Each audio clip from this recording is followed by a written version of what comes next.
चलो आप फटाफट सुन लीजिए मकर, कुंभ और मीन राशि का हाल। मकर राशि, गलत डिसीजन लेने की वजह से नुकसान होता हुआ दिखाई दे रहा है।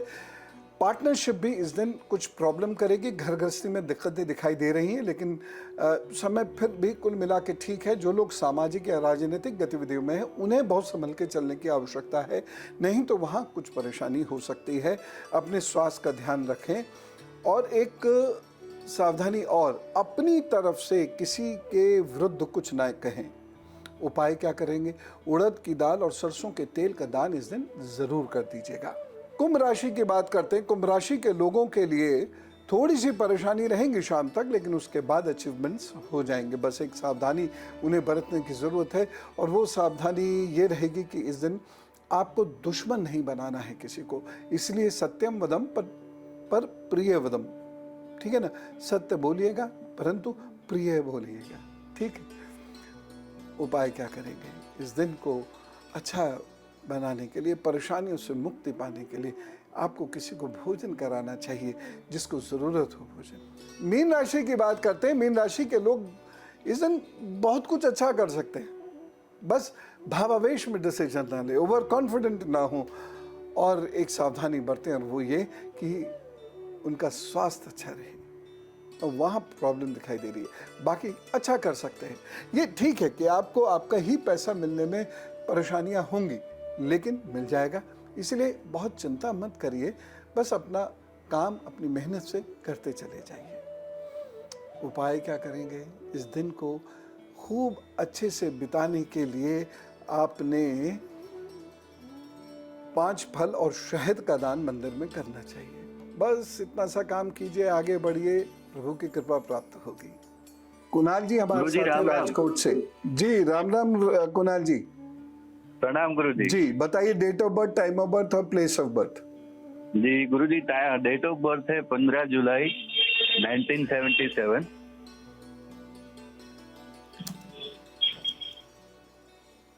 जी टाइम ऑफ बर्थ है 0005 AM।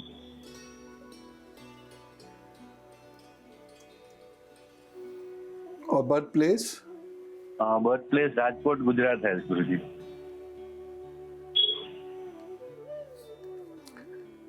इस साल से कुछ नया और बेहतर काम शुरू होने वाला है, बल्कि हो चुका है। उसकी प्लानिंग तो आपकी बनके तैयार होगी मार्च अप्रैल में।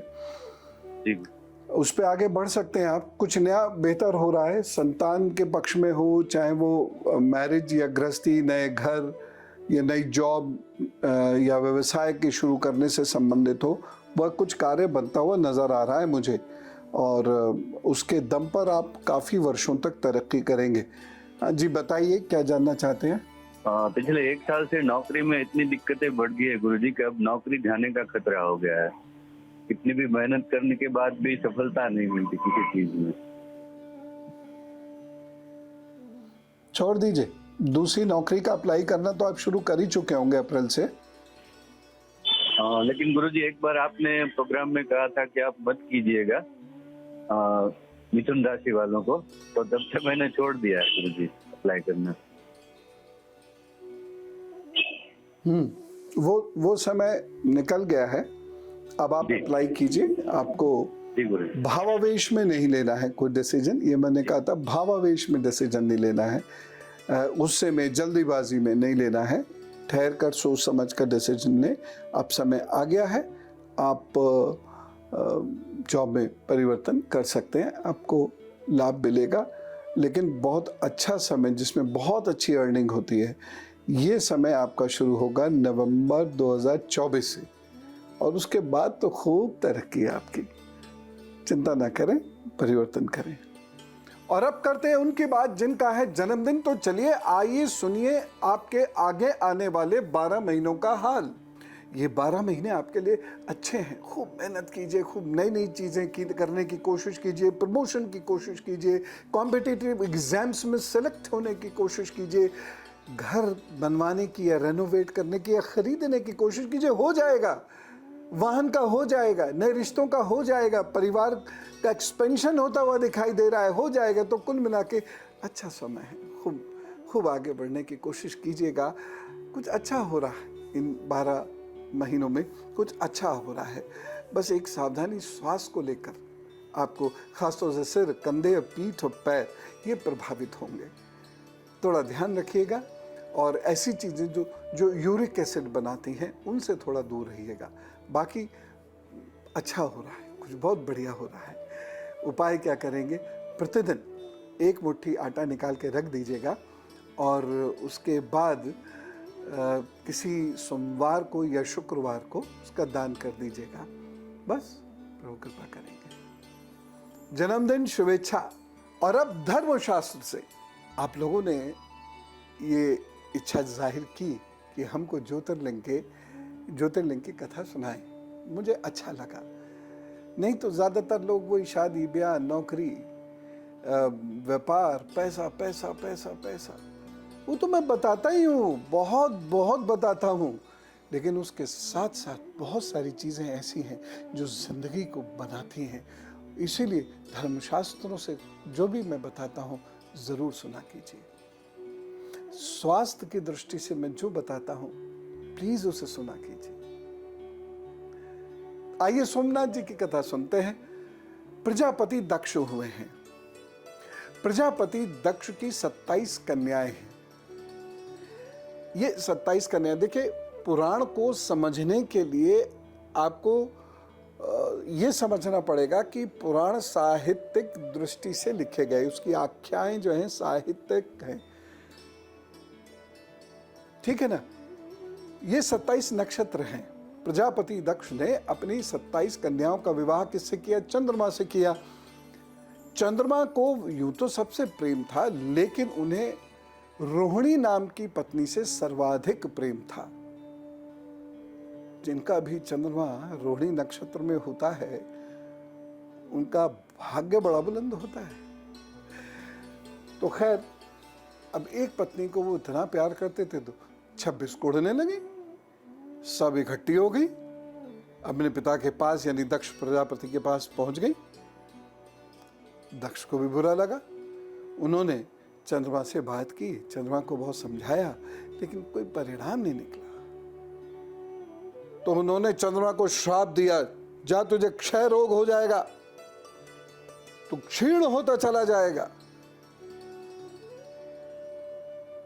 अब चंद्रमा रोगी हो गया, क्षीण होने लगा, उसकी रोशनी, उसका तेज कम होने लगा, जिसकी वजह से जगत में हाहाकार मच गया। लोग परेशान, दुखी होने लगे, कंफ्यूज होने लगे कि ये हो क्या रहा है। चंद्रमा ने बहुत सारे लोगों से कहा कि मैं बीमार हूं, क्या करें।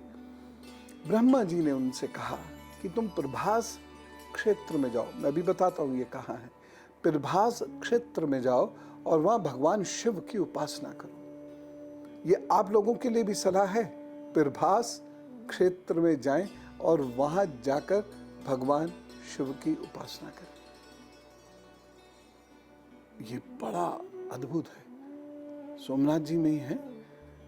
तो प्रभास क्षेत्र में चंद्रमा जी गए और वहां उन्होंने 6 महीने तक कठोर तप किया। खड़े होकर 10 करोड़ मंत्रों का जप किया। अब भगवान शिव प्रसन्न ना हो ऐसा तो हो ही नहीं सकता। वो प्रसन्न हुए और प्रकट हुए। फिर चंद्रमा से पूछा, भाई बताइए क्या बात है। तो चंद्रमा जी ने उनसे कहा, मुझे रोग मुक्त कर दीजिए। तब भगवान शिव ने उनसे कहा कि ऐसा करता हूं, मैं पूरी तरह श्राप तो समाप्त नहीं करूंगा, लेकिन एक पक्ष में तुम्हारा तेज क्षीण होगा और दूसरे पक्ष में तुम्हारा तेज बढ़ेगा। समझ गए किस पक्ष में क्षीण होगा? बताओ। कृष्ण पक्ष में। हाँ, और किस पक्ष में बढ़ेगा? शुक्ल पक्ष में। शुक्ल पक्ष का चंद्रमा अच्छा होता है। तो भगवान शिव ने उनको जैसे ये कहा तो चंद्रमा जी ने उनसे प्रार्थना करी कि अब आपको यहाँ स्थापित होना चाहिए, यहीं पर रहना चाहिए। बड़ा कल्याण होगा लोगों का। मेरा कल्याण हो गया तो लोगों का कितना कल्याण होगा। तो भगवान शिव जन कल्याण हेतु वही लिंग रूप में स्थापित हुए और सोमेश्वर कहलाए। वहीं पर एक कुंड की स्थापना की देवताओं ने, सोमेश्वर कुंड की। इसी कुंड में भगवान शिव और ब्रह्मा जी उपस्थित रहते, ऐसी मान्यता है। इस कुंड में 6 महीने तक स्नान करने से कुष्ठ रोग है, क्षय रोग है, स्किन की प्रॉब्लम जैसे सोराइसिस वगैरह है, इसका नाश हो जाता है। और कहते हैं भगवान सोमनाथ की पूजा से समस्त पापों का नाश होता है। लेकिन एक चीज मैं यहाँ कहना चाहूँगा, 6 महीने तक जब आप वहाँ रहेंगे तो आप वहाँ श्रेष्ठ कर्म करेंगे, आपके विचार भी श्रेष्ठ हो जाएंगे। और फिर जब आप भगवान सोमनाथ के दर्शन करेंगे तब आपके समस्त पापों का नाश होगा। केवल वहाँ टूरिस्ट बन के गए और आ गए प्रसाद चढ़ा के, उससे कुछ नहीं होगा। वहाँ तप करना पड़ेगा आपको चंद्रमा की तरह से। और अगर आप वहाँ तप करते हैं तब आपके पापों का नाश होगा। लेकिन एक बात और बता रहा हूं, फिर दोबारा पाप करने के लिए तैयार मत हो जाना। ये नहीं है कि भाई अब तक का अकाउंट 0 हो गया, चलो now let's start with a fresh start, ये मत करिएगा। फिर एक साधु की तरह से जीवन जिएगा। मैं रोज एक ज्योतिर्लिंग की कथा आपको सुनाया करूंगा। और बहुत अच्छा लगा कि लोगों ने, इतने सारे लोगों ने कहा कि नहीं हमें सुनना है। तो भगवान शिव की उन सब लोगों पर बड़ी कृपा हो, सब पर हो, सब पर हो। और अब गुरु मंत्र। एक पेड़ है, बड़ा विशिष्ट पेड़ है। और आपको पता है भारत में पेड़ों के नाम पौराणिक लोगों के नाम पर, महान आत्माओं के नाम पर, देवताओं के नाम पर रखे जाते हैं, नायकों के नाम पर रखे जाते हैं। ऐसा ही एक पेड़ है अर्जुन। अर्जुन का पेड़ है। और अर्जुन कौन है? महाभारत के नायक हैं, महान धनुर्धर हैं। उन्हीं के नाम पर इस पेड़ का नाम रखा है अर्जुन। अर्जुन शब्द का अर्थ है चमकदार, चांदी के रंग जैसा। बहुत सारे गुणयुक्त। अब अर्जुन का जो पेड़ है वो महान गुणों से युक्त है। इस पेड़ की कई औषधियां बनती हैं। इस पेड़ की लकड़ी का उपयोग कृषि के उपकरण बनाने में, धनुष बनाने में आदिकाल में किया जाता था। इसकी पत्ती के रस का उपयोग कान के दर्द को ठीक करने में प्राचीन काल से किया जाता रहा है। इस पेड़ की छाल को पीसकर उसका पाउडर बनाकर सुबह शाम गुनगुने जल से लेने से हृदय के बहुत सारे रोग ठीक होते हैं, लिवर का फंक्शन ठीक होना शुरू हो जाता है। रामबाण है उसके लिए ये, लेकिन वैद्य से बनवाइएगा। अर्जुन की छाल में गजब के एंटीऑक्सीडेंट्स होते हैं। इसीलिए ये क्या करते हैं कि हृदय की मांसपेशियों के कामकाज में सुधार कर देता है। ऑक्सीजन ट्रैवल करती है उसमें, हृदय मजबूत होने लगता है, हार्ट अटैक की संभावनाएं कम हो जाती हैं, कोलेस्ट्रॉल कम होने लगता है। इस पेड़ का सांस्कृतिक महत्व भी जबरदस्त है। संत नारद के श्राप के बाद अर्जुन कुबेर के 2 बेटों में एक के रूप में पैदा हुआ कहा जाता है। ये इसका पौराणिक महत्व है। दूसरा, इस पेड़ की पत्तियां और फूल भगवान विष्णु को और भगवान गणेश जी को अर्पित की जाती हैं।